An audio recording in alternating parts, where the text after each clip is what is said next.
말씀의 제목은 축복의 사람은 다르다, 축복의 사람은 다르다 라는 제목으로 말씀의 은혜를 나누고자 합니다. 오늘은 구제에 대해서, 나눔에 대해서, 사랑에 대해서, 별품에 대해서 이런 키워드를 가지고 하나로 묶어서 여러분과 같이 말씀을 나누고자 합니다. 우리는 정말 다양한 사람들의 삶의 모습을 보게 되어집니다. 어떤 사람들은 정말 저렇게 복 받으면서 편안하게 살 수 있을까? 순탄하게 살아갈까? 그렇게 싶은 사람도 있고, 어떤 사람은 어떻게 저렇게 어려울까? 첩첩산중이다 라고 생각이 들면서 살아가는 사람들도 있습니다. 여러분, 사람의 삶을 꼭 두 가지 부류로 그렇게 나눌 수는 없겠습니다만, 굳이 나눈다고 한다면 우리는 이렇게 나눌 수 있을 것입니다. 첫 번째 부류의 사람은 축복의 강물이 계속해서 흘러 들어온 사람이 있고, 두 번째 부류의 사람은 강길은 있대, 그러나 다 막혀서 메말라서 아무런 축복도 받지 못하고 살아가는 사람이 있다. 그렇게 나눌 수 있을 것 같습니다. 여러분은 어떻습니까? 여러분에게 축복의 강물이 흘러들어오고 있습니까? 아니면 여러분의 축복의 강물은 말라 있습니까? 아니, 강물은 아니더라도 냇물, 아니면 시냇물, 아니면 작은 또랑의 물, 계곡의 물 정도라도 여러분의 인생 가운데 계속해서 하나님의 축복의 물이 절절절절절절절 흐르고 있습니까? 아니면 내 하나님의 축복의 그 똘의 물이 다 말라버렸고 나에게는 하나님의 축복이 아무것도 없는 것처럼 그렇게 느껴지십니까? 여러분, 하나님은 만물이 여김을 받지 않으신다 말씀하셨습니다. 너희가 무엇으로 심든지 그대로 거둔다 말씀하셨습니다. 너희가 하나님 앞에 심은 대로 거두게 될 것인데, 오늘 말씀에 너희가 축복의 강물을 흐르게 하는 방법이 있다. 그건 너희가 남에게 너희 것을 주어라. 그렇게 말씀하셨습니다. 그렇게 되어지면 하나님께서 너희들에게 그 되어서 후이 눌러서 너희 품에 안겨주리라. 그렇게 약속을 하셨습니다.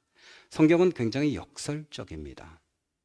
이게 참 이해하기 어렵습니다. 우리 생각할 때 하나 빼기 하나는 그 빵이지만 성경은 그렇지 않습니다. 하나 빼기 하나는 그건 열이 될 수 있고 백이 될 수도 있습니다. 적은 아이가 도시락 하나를 예수님 앞에 가져왔을 때 그냥 꼭 먹으면 끝날 것 같은데 그것을 나눔을 통해서 5천 명이 먹고 12광주리를 남겼습니다. 이게 하나님의 역설의 법칙이라고 하는 것입니다. 자기 것을 기꺼이 내어놓고 베풀 때 오히려 사르밧 과부는 그 기근이 다 끝날 때까지 마르지 아니하는 축복을 누리게 되었습니다. 이게 하나님의 은혜고 축복이다라고 하는 것입니다.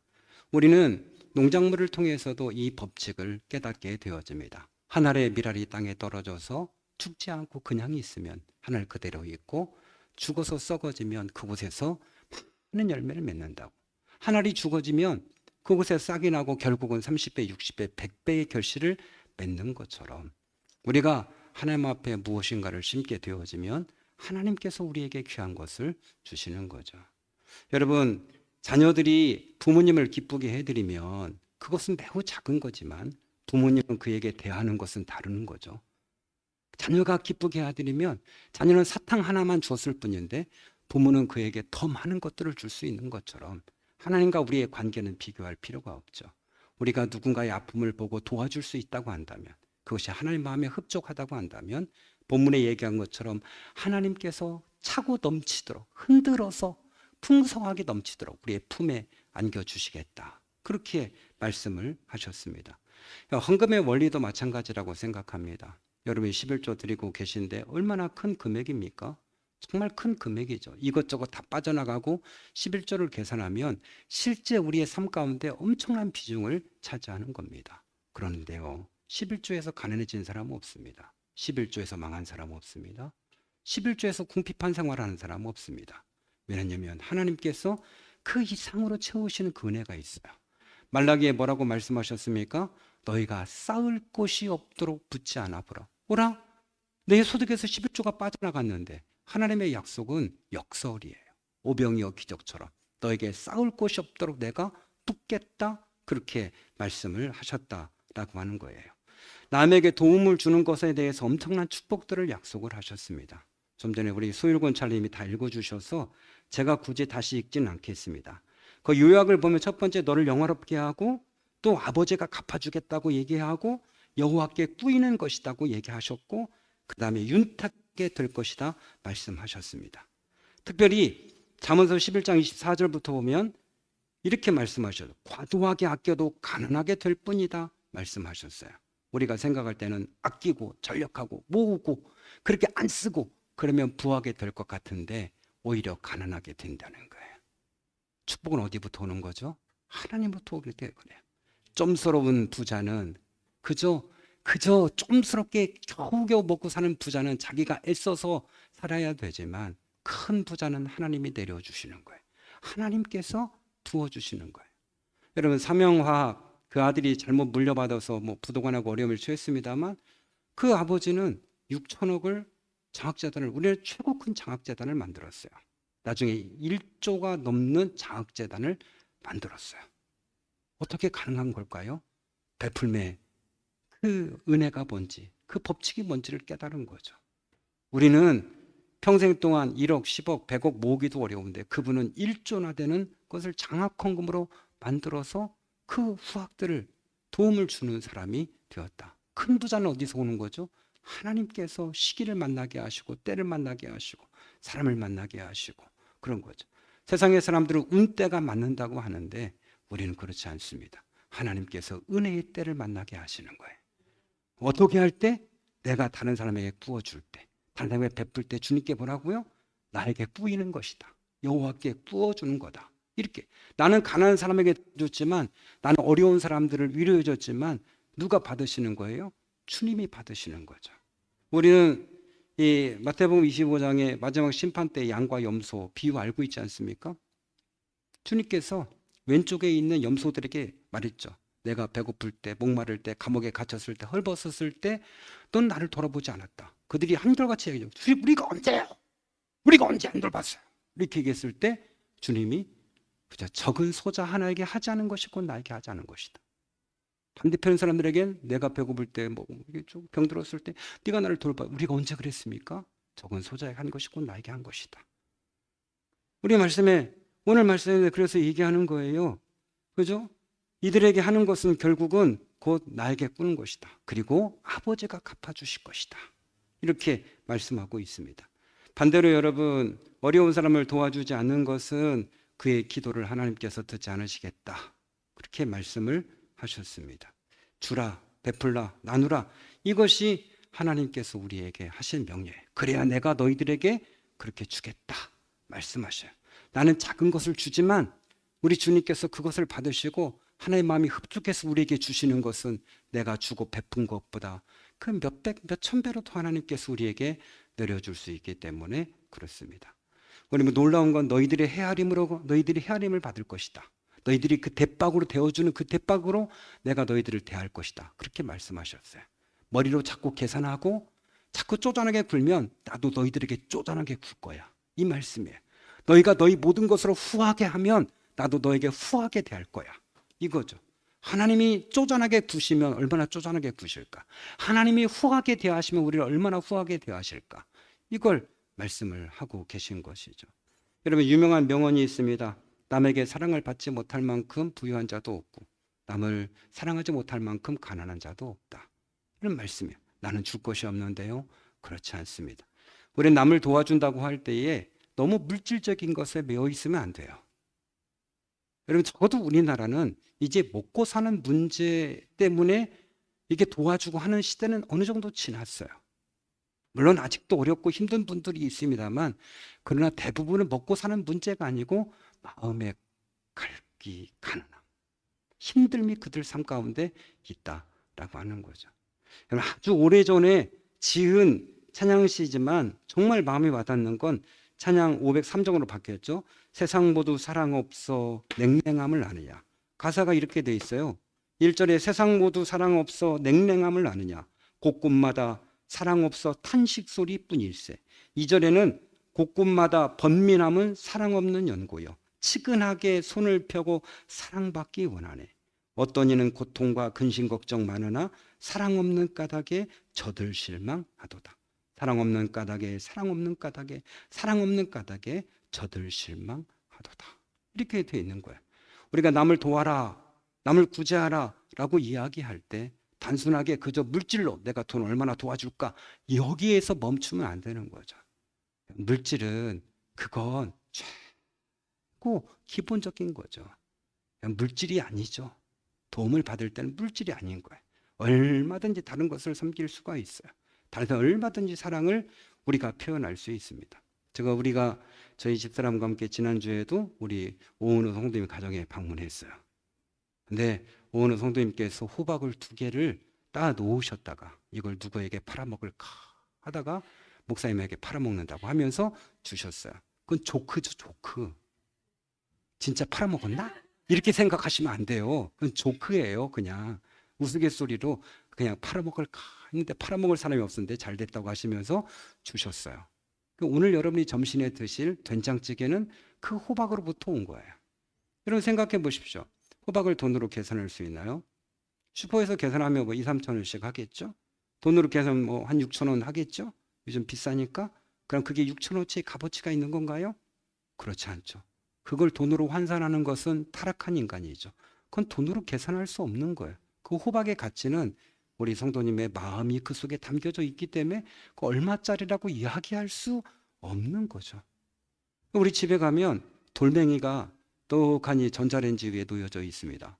그게 무슨 돌멩이냐면 이 앞에 저희 지금 주차장 만든 그 폐자재 깔은 거예요. 근데 우리 시선이가 그걸 주워가지고 사모님 선물이라고 주었어요. 그래서 저는 뭐 아니 왜 이거 깨진 시멘트 조각을 여기다 갖다 놓고 그랬더니 시선이가 주었대요. 시선이 정성이 담긴 거기 때문에 버릴 수 없다고 해서 전자레인지 올려져 있어요. 은퇴할 때 버리겠어요. 아니면 좋은 생각이 났는데 시선이 시집 갈 때 좋은 케이스다 해서 우리가 사랑을 받았으니 너에게도 이걸 주겠다 보석처럼 전해주겠어요. 그걸 돈으로 어떻게 계산할 수 있어요? 여러분 폐시멘트 그죠? 이게 도대체 얼마나 많은 거예요. 저희가 지금 갖다 부은 것이 6차 갖다 부었는데 얼마나 많아요. 그런데 그걸 사랑의 증표로 주었으니 그걸 계산으로 매길 수 있습니까? 우리 사랑은 이렇다는 거죠. 사랑을 받을 수 없을 만큼 부유한 사람이 모든 사람에게 사랑이 다 필요하고 모든 사람에게 관심이 다 필요한 거예요. 그에게 원하는 관심과 사랑은 있는 거예요. 그에게 때론 필요한 물질도 있는 거죠. 그가 원하는 것이 있다라고 하는 거죠. 그런데 불구하고 마치 저 사람은 필요 없어 이렇게 생각하면 안 된다는 거죠.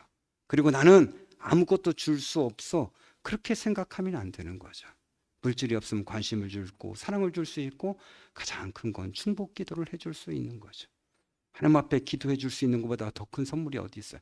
하나님으로 하여금 그에게 축복할 수 있도록 하나님으로 하여금 그를 도와줄 수 있도록 이것을 해줄 수 있는 난 당신을 위해 기도하고 있습니다. 이렇게 아무개 성도님처럼 매일 당신을 위해 기도하고 이거보다 이게 더 큰 위로가 어디 있을까요? 도대체 얼마짜리하고 바꿀 수 있을까요? 이건 가장 큰 선물 아니겠습니까?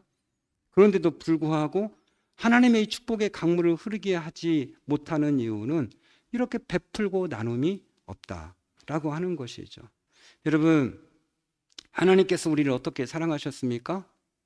하나님의 사랑에 우리가 감격하고 눈물을 흘리는 이유는 무조건적인 사랑이죠. 무조건적인 사랑. 사랑받을 자격이 없는데 아무리 찾아봐도 내 모습 속엔 선한 것이 없는데 이거 아니겠습니까? 우리가 죄를 몇 번 집니까? 우리 예수님께서 70번씩 7번 죄 지어도 용서해 주어라. 어떤 분들은 7번씩 70번 이렇게 하는데 어쨌거나 490번. 우리 주님 어떻습니까? 우리를 490번만 용서해 주셨습니까? 무한대죠. 죽을 때까지 회개해도 됐다. 이렇게 말씀하지 않으셔요. 듣기 싫다. 또 회개하냐? 이런 말씀 하잖아요. 그냥 다 받아주시고 되짚고 기도할 때마다 하나님의 은혜를 주시는 거예요. 그래서 우리가 하나님을 사랑하고 하나님의 사랑이 크다고 하는 거죠. 그분이 우리에게 한없이 주시는 거예요. 자기 아들까지도 우리에게 주신 분 아니에요? 그냥 그분은 주는 사랑이에요. 그죠? 그는 베푸는 사랑, 주는 사랑. 한없이 우리에게 내려주시는 그 사랑을 받기에 우린 그분의 은혜에 보답하기 위해서 이렇게 섬기고 있는 거죠. 그렇다고 한다면 그 사랑을 받은 우리는 어떻게 사랑해야 되는 거죠? 당연히 우리도 베풀고 나누고 조건을 걸면 안 되는 건데 우리는 그렇지 않아요. 우리는 참 쫀스러워요. 엄청 쫀스러워요. 늘 머릿속으로 계산해요. 베풀고 나누는 것에 대해서 늘 계산해요. 내가 너에게 이만큼 줬으니까 너는 나에게 이만큼 줘야지. 늘 이런 생각이에요. 저는 어릴 때 충격받은 게 있어요. 저희 할머니 회갑잔치 정말 옛날이죠. 정말 옛날인데 봉투가 다 들어왔는데 아버님이 밤에 정리하는 걸 보니까 봉투를 보면서 이렇게 액수를 쓰는 거예요. 그래서 제가 아버지 이거 왜 쓰세요? 나중에 보고 그대로 주려고 이러는 거예요. 지금도 쓰죠? 지금도 쓰잖아요. 봉투 들어온 대로. 얼마 줬더라. 이 사람 얼마 했더라. 이러면서. 그 당시에는 2,000원도 있고 많이 하면 5,000원 하고 그랬어요. 엄청 많이 하면 10,000원 하고. 옛날에 예식장 갈 때 5,000원 했어요. 그죠? 그랬던 시절에 얼마 안 돼요. 갑자기 뻥튀기 돼가지고 요즘에는 뭐 10만 원 아니면 갈 수가 없고, 그 다음에 좀 지인이다 싶으면 거기에다 좀 더 얹어야 되고 하는 그런 때가 되었죠. 요즘 5만 원 내고 가면 욕을 먹죠. 가족까지 끌고 간다? 맞아 죽죠. 뷔페가 얼마짜리인데. 그죠? 그뭐 호텔 사는 뷔페들은 말할 필요도 없고 정말 부담스럽죠. 그요? 그런데도 불구하고 그게 다 이렇게 기록에 남겼어요. 얼마 했다. 여러분도 누가 친구할 때 얘 나한테 얼마 했지? 뭐 계산해 가지고 그거 하고 그렇지 않습니까? 우리는 굉장히 계산에 익숙한 존재들이에요. 심지어 자녀들에게도 대할 때도 그렇게 계산하는 거죠. 너 이러면 엄마가 사랑할 수 없어. 너 이러면 아빠가 너 예뻐할 수 없어. 여러분 하나님도 그렇게 말한다고 생각하십시오. 너 그러면 내가 너 사랑 안 해. 우리는 벌써 다 끝난 존재들이에요. 남편한테도 여보가 이러면 나 당신 더 이상 사랑할 수 없어. 뭐 이런 조건들을 늘 거는 거예요. 우리는 뭐 가족들도 한 분에 이렇게 대하는데 서로에 대해서는 어떻게 대하겠어요? 서로에 대해서는 이런 잣대를 다 들이대는 거죠. 이러니까 당신을 내가 사랑할 수 없는 거예요. 존경할 수 없는 거예요. 뭐 이런 조건들을 다 거니까 우리가 마음 놓고 이렇게 사랑을 표현하고 해줄 대상들이 없는 거예요. 우리 주님은 마음 놓고 흘려 보냈는데, 그래야 하나님께서 축복의 물줄기가 우리를 향해 들어오는데 늘 계산하다 보니 내 주변엔 다 계산하는 사람밖에 남아있지 않는다라고 하는 거죠. 그럼 저는 철저하게 MBTI를 보면 T예요. 여기서 T라고 하는 건 어른들 잘 모르겠지만 굉장히 이성적인 사람이에요. 물론 감성적인 부분이 있고 하나님 은혜 줄 때지, T자에도 엄청 큰 대문만한 T자예요. 굉장히 이성적인 사람이에요. 그렇게 안 보이시죠? 냉철할 때는 엄청 냉철하고 계산하고 찌른 피 한 방울 안 나는 사람이에요. 저희 일터에서 보면 알아요. 얼마나 잔인한 사람인지. 얼마나 잔인하면 조금 못한다 그러면 저건 잘라야 돼. 밀어내는 거예요. 왜? 똑같은 돈을 받고 그만큼 일 처리 못해? 가치가 없어. 이렇게 생각하는 사람이에요. 신앙생활 하는데 이거 엄청 힘든 거예요. 이렇게 봐가지고 저건 이렇게 생각이 드는 거예요. 근데 나이가 들면서 조그마한 은혜 주셔서 바뀌었어요. 최근 1년 동안 이렇게 그냥 무조건적으로 조금 사랑하는 훈련을 했어요. 하나님이 조금 달라지게 하셨어요. 저는 뭐 우리 예은이도 있고 우리 혜인이도 있고 하지만 저는 혜인을 붙잡고 제가 한 시간씩 있어요. 어떻게 살아야 되는지, 대학생활 어떻게 해야 되는지, 네 인생의 미래가 어떻게 될지. 그랬더니 그 이후로 혜인이가 교회에서 잘 안 보이고 저를 피해요. 한 번은 얘기하다가 울렸어요. 집요하게 막 반박할 수 없도록 집요하게 1시간 동안 뚫고 들어갔더니 나중에 막 울었어. 저는 은혜 받아 운 줄 알았더니 나중에는 억울해서 운 거예요. 맞는 말인데 반박할 수는 없는데 마음에 분노가 일어나는 거예요. 자기 스스로에 대해서도 저에 대해서도. 그러면서 나중에 우리 규율 집사님을 통해 듣는 얘기는 목사님을 보면 아버지의 그림자가 보인다. 이렇게 얘기해서 바른 말 한다고 되는 게 아니구나. 이렇게 냉철하게 뭔가 T자가 돼가지고 판단해주고 이성적으로 얘기해주고 하는 게 되는 게 아니구나를 깨달았어요. 그리고 이제 아무 말 안 하고 칭찬해주고 격려하고 했더니 요즘은 엄청 좋아졌어요. 이제 학생 청년 예배 때 드럼 반주도 하기로 약속했어요. 놀랍게 진짜 바뀌었어요. 어떻게?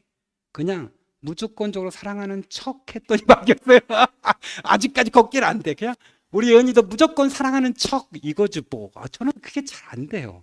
천성적으로 늘 머릿속에서 이성적인 사람이라 늘 계산하죠. 이게 여러분 우리에게 문제인 거죠. 여러분 축복의 사람들을 보면 상식을 뛰어넘는 사람들이야. 성경에 보면 부지 중에 천사를 대접한 사람도 있다. 그렇게 얘기했어요. 실제로 천사 같은 사람을 대접하는 사람들 간증들 뭐 많이 듣죠, 여러분? 거지를 대접했는데 나중에 보니까 그게 천사였다. 이런 간증들이 너무 많아요.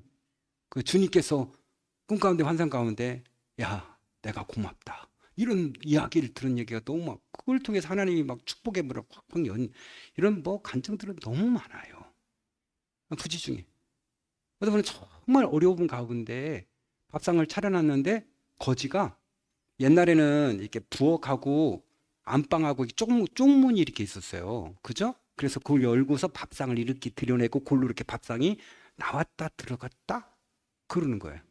근데 밥상을 정말 어렵게 밥을 먹으려고 차리고 이제 딱 먹으려는 순간에 갑자기 그 쪽문이 쑥 열리더니 거지가 쑥 들어왔다는 거예요. 깜짝 놀랐는데. 그럼 거지가 배고프다고 해서 보통 사람 어떻게 하죠?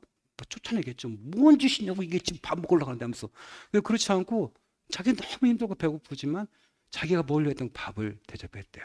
근데 잘 먹었다고 하면서 문을 열고 그쪽 문을 열고 다시 나가서 나가자마자 얼른 어디로 가나 보려 했더니 부엌에서 사라졌다는 거예요. 이런 간증 너무 많아요. 내가 헛것을 봤나? 나가자마자 바로 연기를 열었는데 부엌에 없는 거예요. 바깥에 출항도 없어요. 나중에 하나님이 가르쳐요. 내가 잘 먹었다. 왜? 여러분 부지 중에 천사를 대접한 사람들이 있어요. 하나님께 그 마음 보시는 거죠. 아브라함 나그네 그냥 보내지 않고 나그네 보내면 어떡하죠? 가서 송아지 때려잡았어요. 나그네가 올 때마다 송아지는 떠는 거예요. 나는 오늘 죽었다. 늘 이렇게 불안한 거예요. 나그네만 지나가면 그냥 항상 아브라함은 제발 좀 머물다 가십시오 해가지고 가서 송아지 때려잡고 그 송아지 고기 대접하는 거예요. 여러분은 송아지 고기 죽은 송아지나 드셨지 살아있는 송아지 잘 못 잡아 먹잖아요. 송아지 고기가 그렇게 맛있다네요. 부드럽고 연하고. 모르겠어요.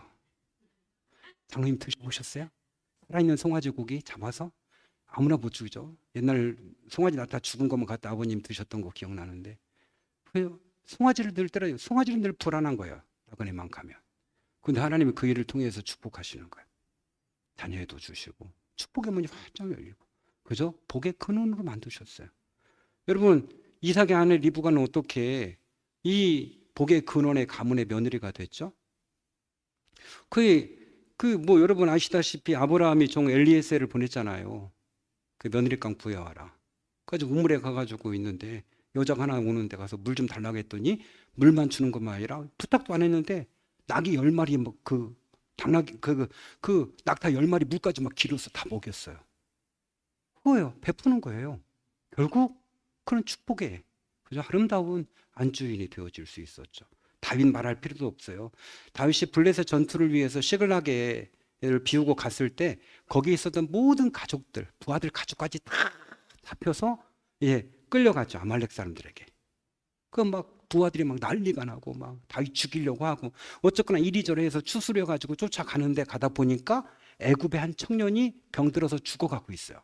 아니 지금 열심히 쫓아가도 부족할 판에 다윗은 어떻게 해요? 자기 가족을 찾기 위해서 부하의 가족을 찾는 걸 그걸 멈추고 그 청년을 돌봐줘요. 야 이게 참 쉽지 않죠. 아니 병들어 죽어가는데 그냥 길거리에 그에게 먹여주고 돌봐주니까 그 청년이 누구냐면 자기들의 모든 가족을 끌고 갔던 그 아말렉 사람의 종이었던 거예요. 병드니까 그들은 버려버렸어요. 그러니까 이 종이 깨어나서 얘기하는 거예요. 어디로 갔다고. 그래서 쫓아가서 다 진멸하고 다 찾아와요. 다윗이 어떻게 한 거죠? 그 위급한 상황 가운데서도 도와줄 사람이 있을 때 도와주는 거예요. 잘 보십시오 여러분. 다윗이 그냥 다윗이 된 게 아니에요. 그는 사울에게 도망 다니면서도 그의 주변에 600명의 병사들이 따라다녔어요. 그의 가족까지 따지면 몇천 명이 될지 몰라요. 나중에는 다윗의 아버지, 다윗의 형 가족 다 다윗에게 다 왔어요.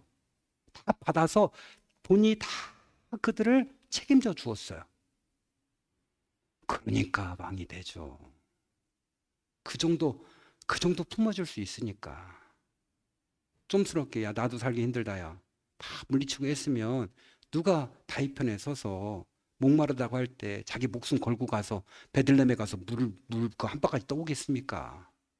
그럴 사람 없죠. 생명 걸고 다윗이 자기를 지켜줬기 때문에 목마르다 그랬을 때 나 어렸을 때 그 먹었던 그 베들레헴에 있었던 우물 마시고 싶어. 그러니까 포위된 상태에서 장군 3명이 우리가 갔다 오겠습니다. 그 적진을 뚫고 가서 물 한 바가지 떠서 다윗에게 갖고 왔어요. 그럴 수 있었던 이유가 뭐죠? 어려울 때 도와줬기 때문에. 이게 가능했던 것이죠. 여러분, 예수님께서 주는 사람이 어떻게 한답니까? 후이되어 누르고 흔들어 넘치도록 하여서 내 품에 안겨주리라. 내 품에 그냥 후이되어서 야 가져가 이렇게 안고 너 품에 가져가고 품에 안겨준대요. 어떤 사람에게? 누군가 어려운 사람을 도와주는 사람에게, 무조건적으로 사랑해주는 사람에게 주시겠다 말씀하셨어요. 너희 헤아리는 그 헤아림으로 너희는 헤아림을 받을 것이다. 오늘 우리 말씀에는 너희가 대박으로 되는 그 되는 것만큼 내가 너희들을 대할게. 이렇게 말씀해요. 여러분, 계산하는 사람이에요? 아니면 나누고 베풀려고 하는 사람이에요? 과도하게 아껴도 오히려 가난하게 될 뿐이다 말씀하셨어요. 그죠? 너희의 떡을 우물에 던지라. 몇 날이 못 되어서 거두게 들게 될 것이다. 뭐예요? 떡을 우물에, 그 시냇물에 던지면 떡이 어떻게 돼요? 사라지든지 다 됐겠죠? 근데 아니라는 거예요. 다시 거두게 된다는. 이게 하나님의 나라의 법칙이에요. 말씀을 마치면서 이 예화 여러분 들으셨을지 모르겠어요. 한 임금이 변장을 하고 민정 사찰을 나갔습니다. 어느 동네에 갔는데 한 거지가 임금인지 모르죠, 당연히. 그냥 선비가 왔거니 해서 달려가 가지고 좀 이렇게 도와달라고 요청을 했어요. 그랬더니 임금이 그에게 하는 말이 무조건 얻어먹는 건 옳지 못하다. 내가 너를 도와줄 텐데 너도 나에게 무언가를 다오. 그렇게 요청했어요. 그랬더니 거지가 조금 전에 누군가로부터 받은 옥수수 한 움큼이 자기 호주머니에 있었어요. 생각나서 손을 집어넣고 옥수수 한 움큼을 받은 걸 중에 꺼내려고 생각하니까 너무 아까운 거예요. 그래서 속에서 5알을 셌어요.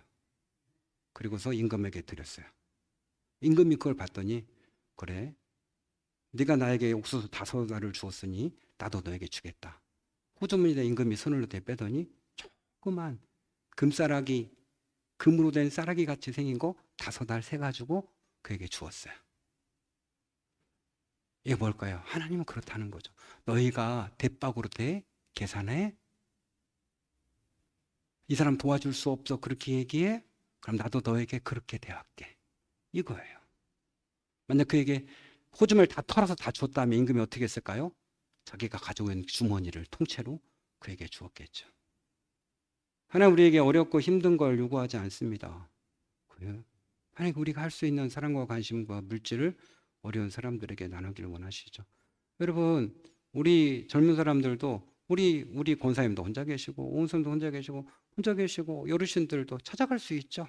아, 오늘은 시간이 남네. 그래, 오늘 바나나 하나 사가지고 우리 오 선생님네 방문해야겠다. 얼마나 멋있어요. 신정희 집사님 몇 년 동안 못 나오고 있는데 내가 한번 방문해서 위로해드리고 기도해드리고 와야겠다. 오늘 내가 가서 손가락 손질해주고 와야겠다. 손톱. 얼마나 멋있어요. 그죠? 이 시간이면 우리 박성도님 그 노천에 갔다 오셨겠지. 내가 간식 갖다 드려야지. 이런 마음. 오늘은 제가 빵을 많이 만들었어요. 드세요. 이렇게 할 수 있는 거 아니야? 이 정이 메말랐어. 정이. 그렇죠? 정이 메말랐어. 나누고 베풀어야 되죠. 그죠? 우리 창제이자는 50일을 남았는데 창제는 힘들지 라고 하면서 그죠? 작은 거 하나 피피더스 하나라도 주면서 야 공부하려면 똥도 잘 싸야 돼. 주면서 주고 위로 얼마나 큰 그래. 그게 여러분 피피더스가 1,500원짜리가 1,500원짜리겠습니까? 평생 기억에 남는 피피더스죠. 늘 슈퍼에가 피피더스만 보면 그때 고3 때 50일 남았을 때 그 권차님이 나에게 준 피피더스 이 생각이 평생 간다고요. 나눠야죠. 그러면 어떻게 한다? 하나님께서 너에게 후이되어 누르고 흔들어 넘치도록 하여 내 품에 안겨줄 것이다. 이렇게 계산하지 말고 좀 주시고 가족에 돈 주시고 형제들에게도 좀 주시고 주변에 생각나는 사람들에게도 따뜻하게 대하시고 줄 수 있으면 주고 못 주면 마음을 나누시고 섬기시는 그렇게 함을 통해서 하나님의 선을 나타내는 저와 여러분 되시길 축원합니다. 우리 함께 같이 찬송가 503장